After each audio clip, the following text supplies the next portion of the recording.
Sa panahon ngayon, yung 100,000 pesos, madali na lang yan kitain. Katumbas lang yan ng 5 months na sweldo mo. Yun nga lang, napakadali ring gastusin o ubusin ng 100,000 pesos. Bakit kanyo? Pag shopping lang kayo sa mall, kahit wala pang kalahating araw, baka kaya yun ng mauubos yung 100,000 pesos. At yaang pera na yan, pwedeng katumbas lang yan ng isang cellphone, or ng 2 bags, or mga ilang mamahaling items. So, yung 100,000 pesos na kinita ninyo ng kung ilang months, ay pwedeng gastusin talaga yan ng isang araw lang or wala pa sa isang araw. Ang challenge talaga, yung makapag-ipon or makapag-save ng 100,000 pesos in 5 months lang. Yaan ay kung hindi ka maglalabas ng pera. Kung halimbawa, nakatira ka sa parents mo, hindi ka naman nagbibigay, sila pa yung nagbibigay sa'yo, magbibigay sila ng pamasahe, or hindi ka talaga maglalabas ng pera. Possible talaga na yung 100,000 pesos ay kitain mo lang ng 5 months.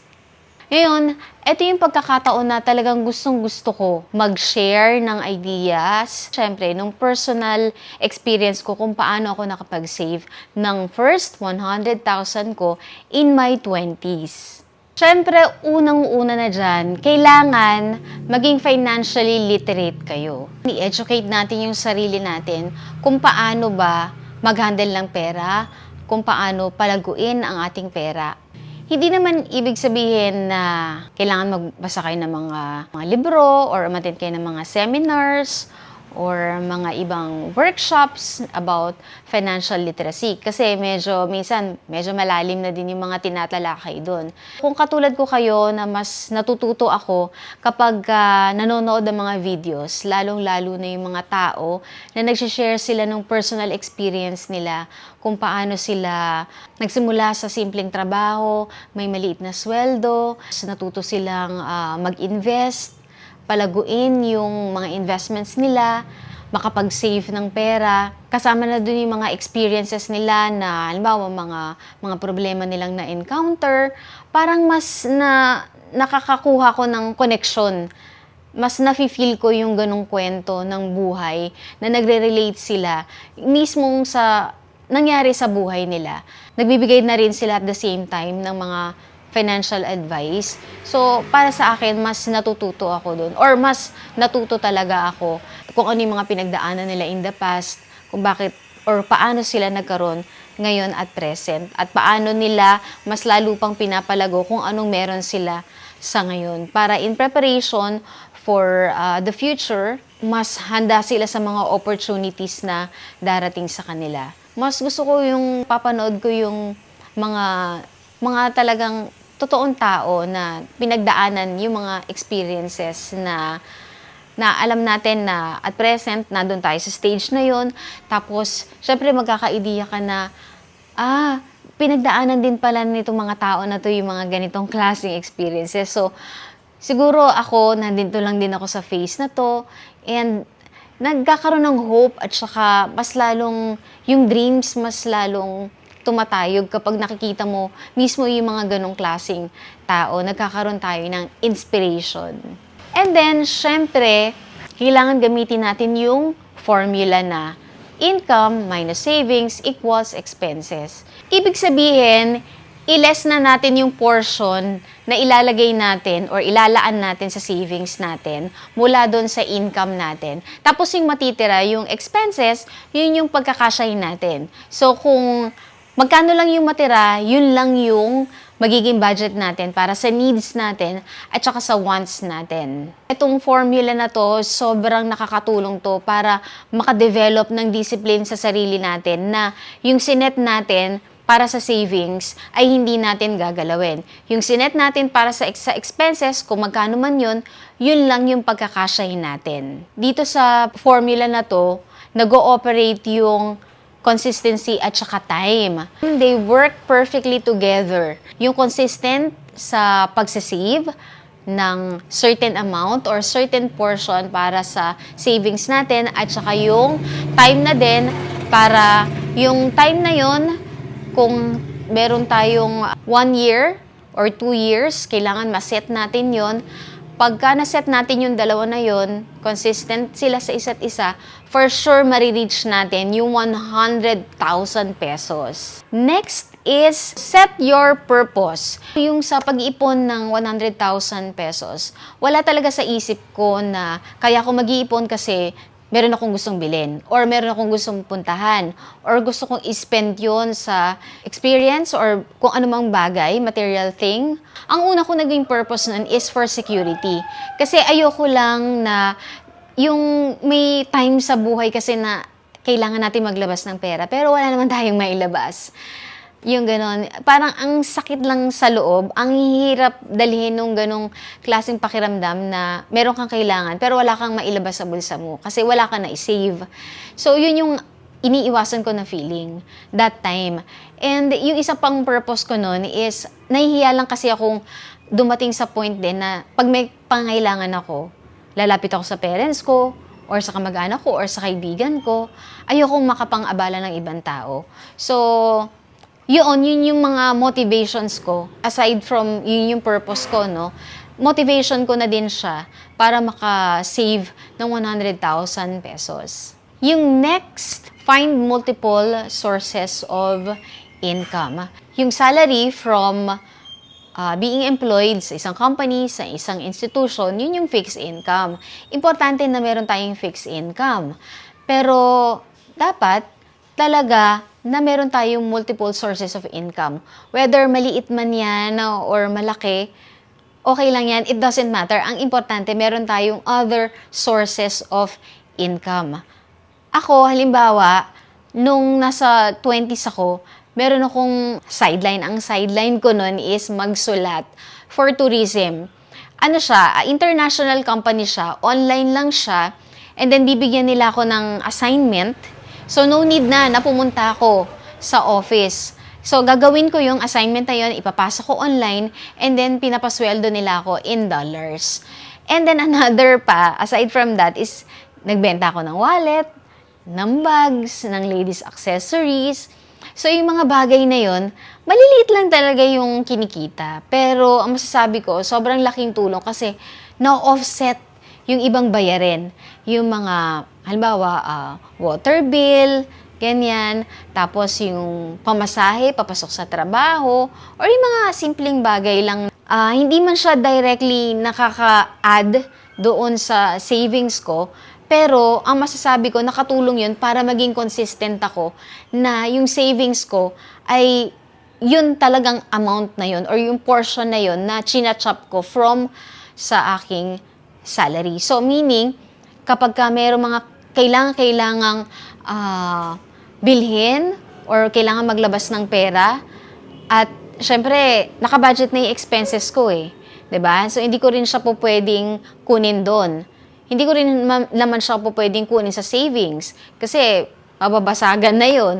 'Di ba? Mababawasan na yun. So, at least from this sources of income, although maliit lang siya, doon ko na lang kinukuha. Yung sa mga sideline ko na yon, although maliit lang talaga yung kita, doon ko nakukuha or doon nang gagaling yung mga kailangan kong ilabas na pera. Kaya masasabi ko na kahit pa sabihin mo ang liliit lang nung kinikita ko from doon sa pagsusulat ko at saka pagbebenta, ay sobrang napakalaking tulong talaga. Yung fifth naman is live below your means.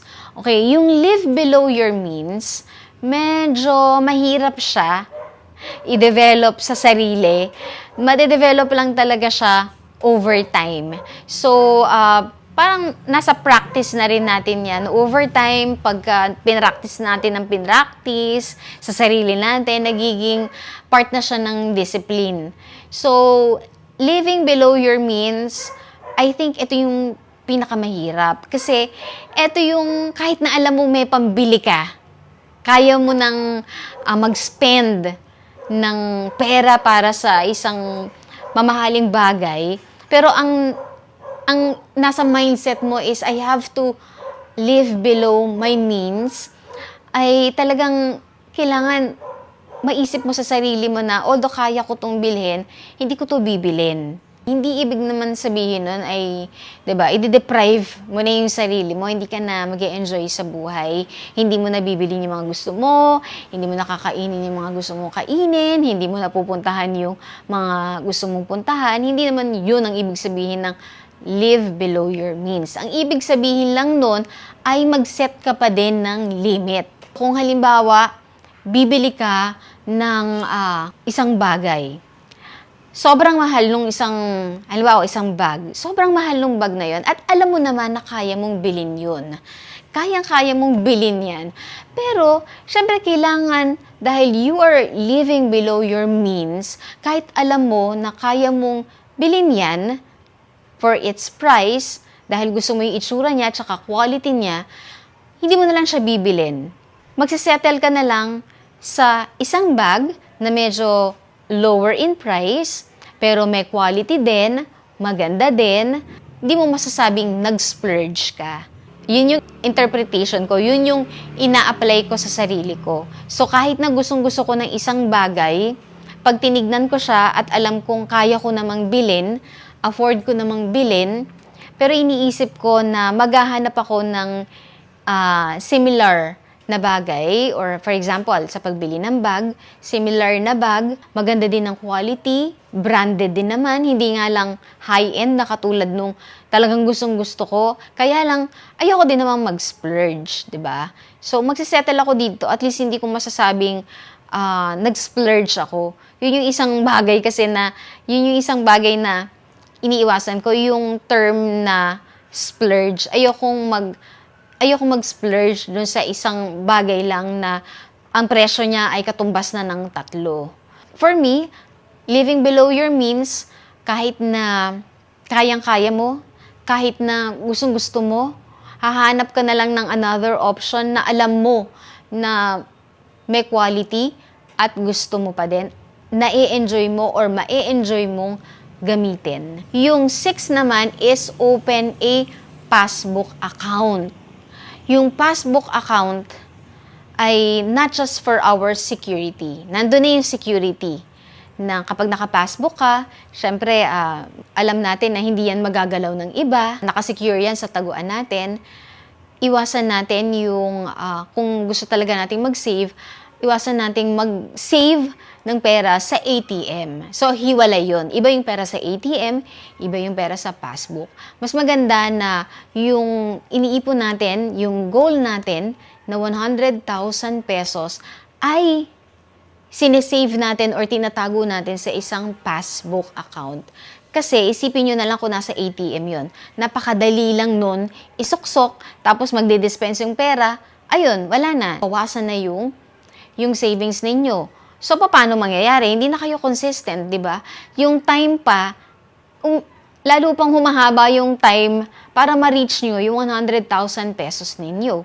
So, mag-passbook account na lang kayo. Nandun na yung security, and at the same time, sa sarili nyo, naiisip nyo na, naku, ayoko mag-withdraw kasi hassle din. Pipila pa ako, hindi ko alam kung anong oras ako matatapos sa bangko. So, yung merong ganong klaseng thought kapag nagsisave tayo ng pera sa passbook account as opposed to ATM account. Pero disclaimer lang, hindi ko naman sinasabi na huwag kayong magtabi ng pera sa ATM. What I mean is that, iba talaga yung perang nandoon, nakatago sa ATM. Iba rin yung nandun sa passbook account. Next is to assess and review your savings.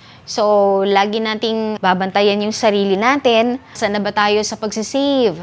Consistent ba tayo? Yung time frame ba na sinet natin? Ay yun pa rin ba yung time frame? Kasi kung binabawasan mo yung savings mo or hindi ka nagiging consistent sa portion na nilalagay mo sa savings mo, ay ibig sabihin, yung time frame mo na-adjust din, humahaba din. So, dapat lagi nating i-check sa sarili natin, consistent pa ba ako? Kumbaga yung journey natin sa pag-iipon natin ay maging challenging, enjoying, at saka fulfilling in the end. Kung halimbawa na nahihirapan tayong mag-save kasi syempre may mga pagkakataon na kailangan magbigay sa parents, tumulong sa kapatid, or may mga biglaan na kailangan natin maglabas ng pera, syempre, yun yung challenge kapag nagsisave talaga. So, wag natin kalimutan yung emergency fund at lagi lang tayong maging consistent sa paglalaan ng portion sa ating savings. At saka lagi nating tandaan, at di ko nasabi din sa mga tips, pero learn how to say no when needed. Kailangan matuto tayong mag-no sa pagkakataon or sa mga tao na kapag nandun tayo sa limit lang natin at ayaw nating mag-overboard dun sa limit natin dahil maapektuhan yung savings natin or yung goal natin para sa savings natin, that's when we have to say no. Siguro hindi naman pagiging killjoy yon, no, sa iba. Although talagang merong risk na baka maisip nila na nagiging KJ tayo or baka mamaya maisipan tayo na madamot tayo, kuripot tayo. Syempre, kailangan wag tayong mawala sa focus. Wag tayong mawawala sa ating goal at kailangan lang nating maging consistent and in the end mafulfill natin yung gusto nating ma-reach yung pagkakaroon ng savings na 100,000 pesos.